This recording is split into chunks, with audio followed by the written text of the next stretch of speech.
大家好，这里是土拨鼠杂记。在上一期节目里，我简要向大家介绍了20世纪60年代到90年代人们发射的火星探测器。进入21世纪，也许是受到上世纪末火星全球勘测者号和火星探路者号探测器所获得的数据的影响，人们对火星的热情重新燃起，许多国家都加入了火星探测的队伍。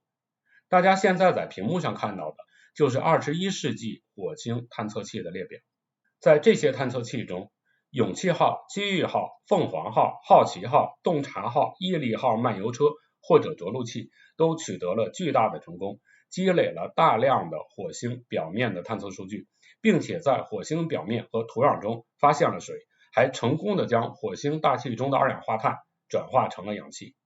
而在这些着陆器或者漫游车中，好奇号和毅力号火星车一直到现在还在火星的表面工作着。像火星奥德赛号、火星快车号、火星勘测轨道飞行器、火星轨道探测器、火星大气与挥发物演化探测器、火星微量气体任务卫星、天问1号等轨道器，直到现在仍然在轨运行，为我们提供进一步的火星观测数据。下面我们就把这些探测器中比较重要的探测器向大家做一个介绍。火星奥德赛号是 NASA 的火星探测卫星，由洛克希德马丁公司制造。它主要任务是在火星上寻找水，并观察火山活动的迹象。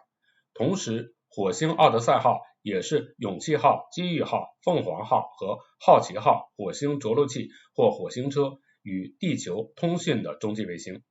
2001年4月7号，火星奥德赛号在卡纳维拉尔角由德尔塔2运载火箭发射升空。同年10月24号，奥德赛号到达火星轨道。时至今日，奥德赛号仍然处于工作状态，是目前环绕地球以外天体运行的航天器中运行时间最长记录的保持者。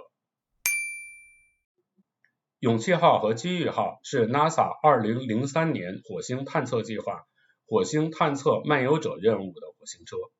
相比于上世纪末只有不到12公斤的旅居者号火星车，长 1.6 米，宽 2.3 米，高 1.5 米，质量达到187公斤的勇气号和机遇号火星车要大了不少。在车载主控计算机方面，勇气号和机遇号使用抗辐射强化的20兆赫兹主频的 RAD6000 CPU、VXWorks 工作系统。在主机的内存上，主控计算机使用的是128兆带 ECC 校验的 DRAM 和3兆 EEPROM 以及256兆的 RAM， 比旅居者号强大了不少。此外，勇气号和机遇号所携带的科研仪器也比旅居者号多了很多，包括用于探测地形地貌的全景相机，用于导航的导航相机，用于对含铁岩石、土壤进行近距离矿物学化验的穆斯堡尔质谱仪，用于近距离分析构成岩石、土壤元素丰度的阿尔法粒子 X 射线光谱仪，用于获得岩石、土壤的近距离高分辨率影像的显微成像仪，用于磨去岩石风化表面的打磨装置，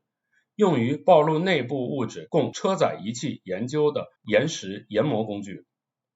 勇气号和机遇号上还装有机械臂，可以将仪器直接放置在研究目标上，以便进行近距离的研究。勇气号和机遇号的主要任务目标是在火星的岩石和土壤中搜寻水的线索。2004年3月23号 NASA 在记者招待会上发布，机遇号发现了火星表面过去曾经存在液态水的证据，这也是勇气号和机遇号在火星表面最重大的发现之一。2003年6月10号，搭载勇气号的德尔塔2运载火箭从卡纳维拉尔角发射升空。7月7号，机遇号也从同一地点发射升空。2004年1月4号，勇气号在火星古瑟夫撞击坑着陆。3周后，机遇号在火星子午线高原着陆。虽然同样是由太阳能电池供电，但对比旅居者号火星车，勇气号和机遇号具有对太阳能电池板进行清洁的功能。也正是这个功能，使得勇气号和机遇号的太阳能电池板产生了更多的电能，它们俩的寿命也得到了极大的延长。勇气号一共在火星上运行了2208个火星日，相当于2249个地球日，是它原本90个火星日寿命的24倍多。直到2010年3月22号，勇气号才与地球失去联系。勇气号一共在火星表面行驶了 7.73 公里，远远超过原来计划的600米，从而对火星岩石和火星表面的特征进行了更广泛的地质学研究。相比于勇气号，机遇号就更厉害了。从2004年1月25号，机遇号在火星着陆，到2018年5月15号，机遇号与地面失去联系。机遇号一共在火星表面工作了14年3个月零21天，总共行驶了 45.16 公里。凤凰号是 NASA 在2003年基于火星侦察兵计划而启动的火星探测项目。它其实是在火星极地登陆者号探测器的基础上发展出来的一种探测平台。凤凰号在2007年8月4号发射，2008年5月25号在火星北极软着陆。这个项目的主要目标是把着陆器送到火星的北极地区，对火星的极地环境进行探测，并在极地寻找水。2008年6月19号 NASA 宣布，在凤凰号的机械臂掘开的沟槽中，被切成方块大小的一团白色明亮物体，经过4天就消失不见了，并暗示它们很可能是由冰组成的物质，因为暴露在外而升华消失。到2008年11月2号凤凰号失联前，凤凰号一共在火星上工作超过了150个火星日，完成了所有的任务目标。凤凰号的成功使得 NASA 准备在后续的外星探测中使用凤凰号的探测平台。2018年发射的洞察号火星探测器使用的就是凤凰号的平台。未来的月球南极采样返回任务以及计划在2030年左右执行的火星采样返回任务也都将使用凤凰号或者类似的平台。好奇号是 NASA 于2011年11月26号发射的火星车，由波音公司、洛克希德马丁公司和 NASA 旗下的喷气推进实验室联合研制。它的主要任务是探索火星的盖尔撞击坑，探测撞击坑的宜居性，研究周围的气候和地质，并为以后的载人火星任务搜集数据。好奇号长 2.9 米，宽 2.7 米，高 2.2 米，质量达到了900公斤。和勇气号相比，好奇号的长度是前者的2倍多，质量是前者的5倍多，待载能力是前者的10倍，能够从更多的角度开展研究工作。好奇号还配有一条 2.1 米长的机械臂，在机械臂的末端装有一个能容纳5件设备的转台，可以在350度的范围内旋转所持的5件设备，这就使得好奇号能更方便的使用不同的设备对同一目标进行观测。在车载主控计算机方面，好奇号也有比较大的提升。屏幕上现在显示的就是几种火星车的计算机系统的比较，大家能够看出来，好奇号和我即将向大家介绍的毅力号的计算机系统已经得到了极大的提升。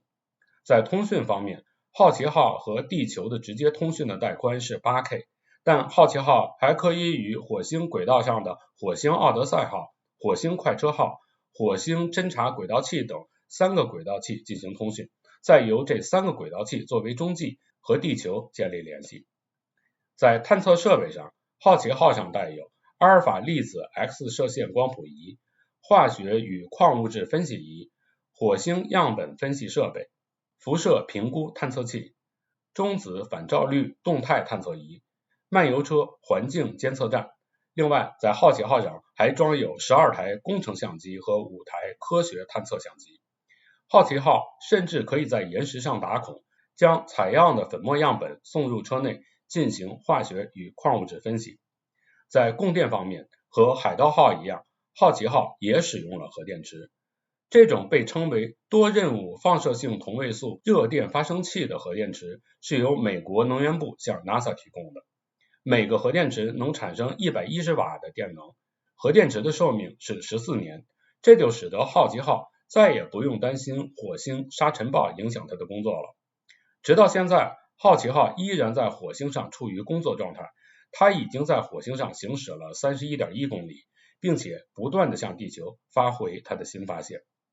不过算起来，也就这2-3年，好奇号上的核电池的寿命就要到期，不知道那时候好奇号还能继续工作多久。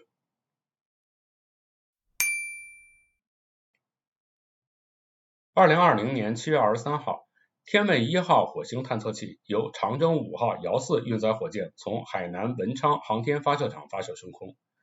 2021年2月10号，天问1号进入火星轨道。5月15号，天问1号的着陆器带着祝融号火星车在火星乌托邦平原着陆区着陆，中国成为第2个成功在火星表面运行火星探测器的国家。祝融号火星车是天问1号火星探测任务的火星巡视器，是中国首个在地外行星上运行的巡视器。祝融号长 2.6 米，宽3米，高 1.8 米，质量有240公斤，携带有导航与地形相机、次表层探测雷达、场探测仪、气象探测仪、表面成分分析仪、多光谱相机等6台科学设备。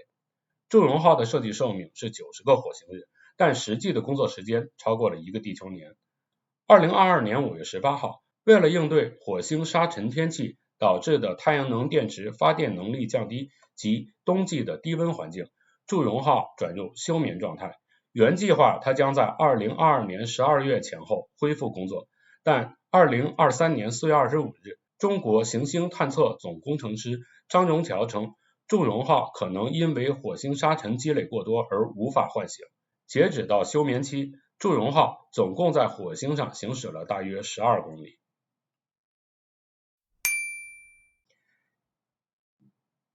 毅力号是 NASA 旗下所属的喷气推荐实验室设计的，用于火星2020任务的火星车，外形与好奇号大致相当。2020年7月30日，毅力号发射。2021年2月18日，毅力号成功登陆火星，降落在耶泽罗撞击坑。同年3月5日，毅力号在火星上完成了首次行驶测试。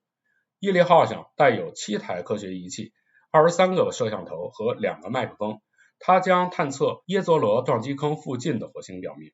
21年4月20号，毅力号成功地将火星大气中的二氧化碳转化成氧，这是地球以外首次制造氧。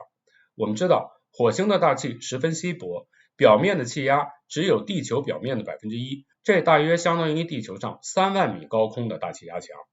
在组成上，火星大气中大约有 95.3% 都是二氧化碳。想殖民火星，在没有培养出足够的绿色植物产生足够的氧气之前，人们想要在火星上生存，就只能用转化的方式来获得生存所必需的氧气，而将火星大气中占比最多的二氧化碳转化成氧气，从原料获得的方式来看是最便捷的。毅力号的这次成功向我们证实了这种方式的可行性，人们又在火星殖民的大道上向前迈进了一大步。现在火星上我们已经拥有了通讯卫星和侦察卫星，还找到了水，又转化出了氧气，每一步都使得火星殖民离我们越来越近。毅力号的硬件配置也和好奇号基本相同，但也针对好奇号出现的问题进行了一些改进，比如针对好奇号在任务期间曾经出现过车轮破损的问题，为此毅力号的工程师就重新设计了毅力号的车轮，他们增大了车轮的直径，减小了车轮的宽度。相比好奇号，毅力号的铝制车轮更厚、更耐用，车轮的重量也有所增加。在供电上，毅力号使用了和好奇号一样的核电池，寿命也是14年。在科学仪器的配置上，毅力号针对自己所承担的任务与好奇号的配置有所不同，但最让人激动不已的是，人们首次在毅力号火星车上配置了2个麦克风，这使得我们第一次可以在看外星视频的同时听到外星的声音，对于我们更深入的了解火星这个神秘的星球有很大的帮助。此外，毅力号还携带了一台名为机智号的无人机。机智号其实是一台电池供电、太阳能充电的共轴反桨无人直升机，它能够为毅力号勘测行驶路线。它的起飞质量是 1.8 公斤，机体长度是14厘米，装有一对直径 1.2 米的旋翼，在旋翼的上方安装了给电池充电的太阳能电池板。在设备配置上，机智号仅配有2台相机和导航设备，剩下的就是为这些设备和电池进行保温的设备了。在机智号的用电中，保温占去了2/3，而只有1/3是用来飞行的。从理论上讲，在正常情况下，机智号每进行1天的充电，就能进行5次飞行，每次飞行的时长是90秒。2021年4月3号，机智号与毅力号分离，完成在火星上的第一次部署。4月19号开始首次飞行，这是人类第一次在外星使用动力飞行航空器。截止24年1月25号，机智号总共进行了72次飞行，总飞行时长超过128分钟，总飞行距离达到了 17.24 公里。但不幸的是，机智号在最近的一次飞行降落过程中不慎损坏了旋翼。24年的1月27号 NASA 宣布，机智号因为旋翼损坏而无法再执行飞行任务。为此 NASA 还专门发文向机智号表示感谢。We have opened the skies of another planet. Ingenuity really opened the door for aerial exploration on Mars. It's just been this plucky little helicopter that just defied everybody's expectations.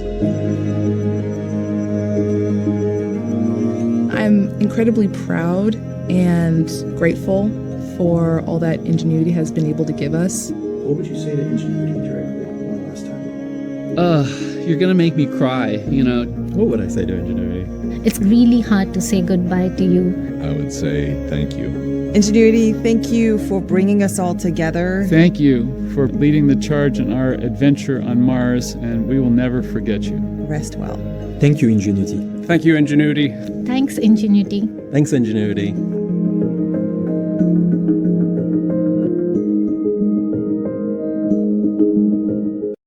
机智号的意义非常重大，它为我们提供了一种完全不同的外星探测手段。它的成功意味着人们可以在有大气层的外星使用航空器进行更高效的探测。一个有小汽车大小的新型直升机蜻蜓号目前正处于研制阶段，它将在2030年以后被用于在土星的第6颗卫星泰坦的大气中进行科学探测。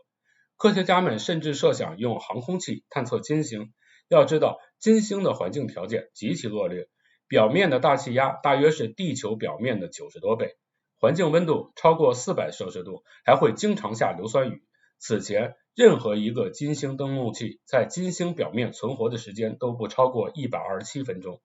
但机智号的成功使科学家意识到，可以使用航空器在相对环境比较温和的高层金星大气中开展探测。